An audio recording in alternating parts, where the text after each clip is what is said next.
Hello, everybody. I thought it was imperative when I come here to talk about this movie. I don't do this too often, but this was too good. I have to talk about it, and maybe I need to start doing this more often when I come and I see a new movie that I really enjoy or not, and then just come and share my point of view here, like a lot of people do. Maybe even do it in French sometime. Anyway, I didn't have time to do my makeup really quick, so I'm going to do this here really quick. Anyway, so um, I'm going to focus on this movie. I have seen another movie this last week that was really good too. Um, but I will come back and do that. So right now I'm going to talk about Wake Up Tomorrow. It's the movie about the singer of The Weekend.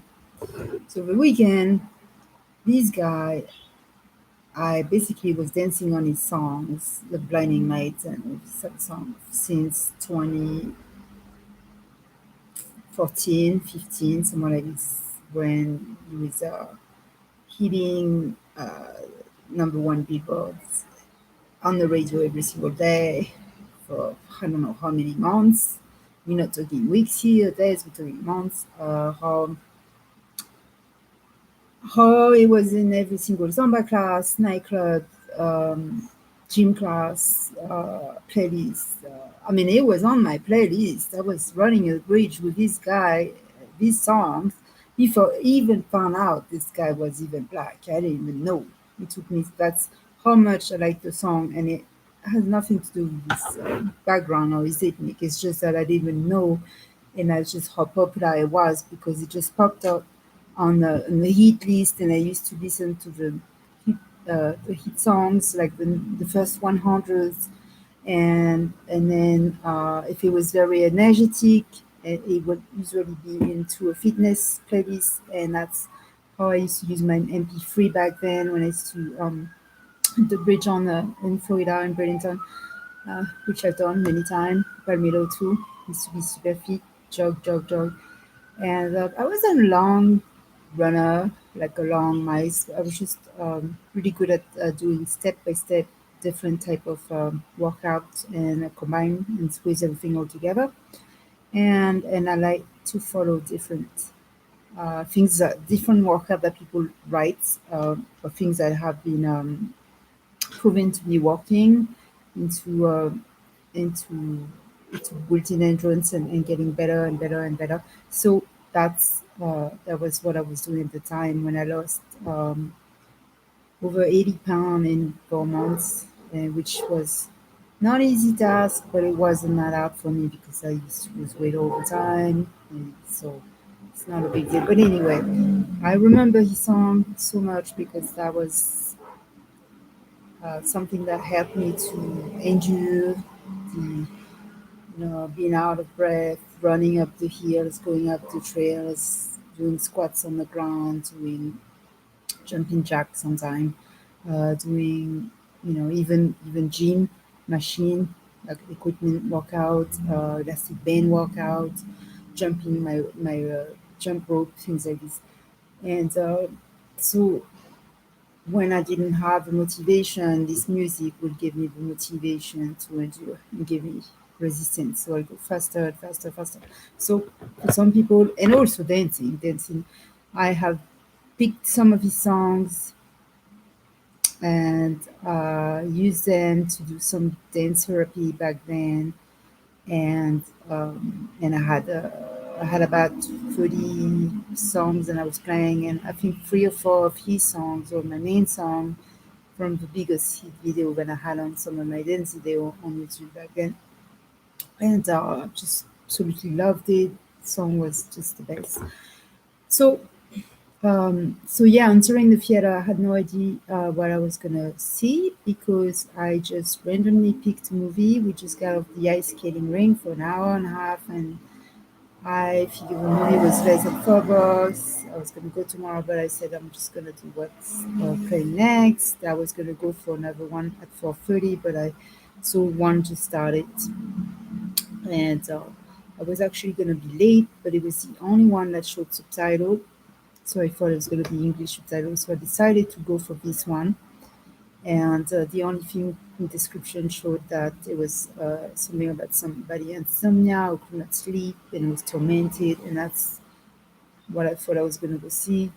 I didn't recognize his face on the picture, so it was even more shocking for me because I didn't even know what I was going to watch. I just figured it was some kind of I didn't know. I thought it was suspense and a little bit of terror, but that was about it. Um, So when it got started and it turned into be an English movie, I was very happy. But I thought it was about a boxer because he didn't speak in the first scene. And then when he got on stage and started singing, I'm like, wait a second, I know this song. And then it all came flashing together when I realized it was about him, because I remember seeing movies where he played. And um,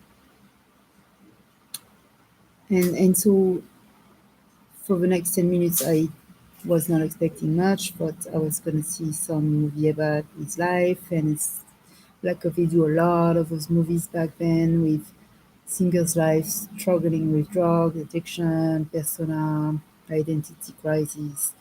And yeah, there's a lot of that in the movie, but then they follow the two and show you what's going on. And so it was a little more than that, and the movie got so good because of the actress Gina Ortega, which she was the girl in the new Beetlejuice, and she's been in so many other movies, and she's like the best new actress out there right now. Like, oh my god! And a lot of people say they want to see her more in a villain role because she's not usually a villain in the movies, and she's extremely good at crying and play emotional, sensitive role, which she does play in this movie. But when she turned into the crazy fan, burning down houses and holding him hostage, you just like, oh my god, that was really good. That movie is like a true psychological thriller. If you like this type of movie, you're not gonna regret it. Unbelievably good. You cannot get off your eyes off the screen. It's how good it is.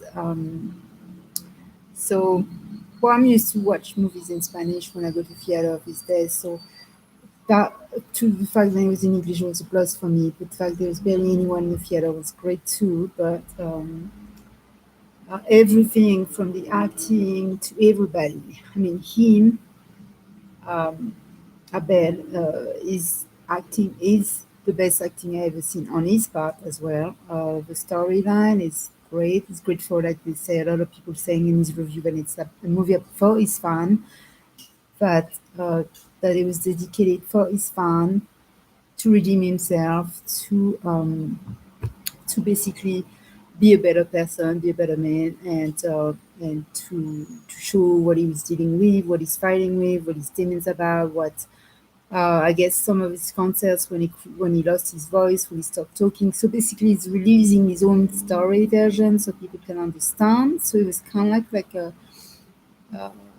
it was kind of like a dedication, like an overall dedication to his fan, but into a wonderful psycho thriller movie. So this movie, I don't know. They put tons of. I don't know who are the directors. I don't know how much money they put into this movie, but they must have put a lot of movie because the picture is like picture perfect. The imagery, the sound, everything, which is so good. And so, and it really leave you in your chair, like when it's over, you're just like, I gotta see this again. I gotta find out more about this movie. It's just it's so it blows your mind how it ends, and it's also one of those movies that you question yourself at the end. You're like, did this just happen? Is this in his subconscious? Is this for real or what? And so you can still rewatch because it's so good anyway, even though you know at the end. But um, it's still very exciting and great, and it's also leaving enough for your imagination to take place and to see what you missed, what really happened, to understand all the steps. Anyway, it was just so good, so thrilling, and I just encourage anyone to go see it because it will be a crime not to watch this movie. It's just so good. And I can't wait for this to be available on Netflix or whatever free platform so we can all watch it.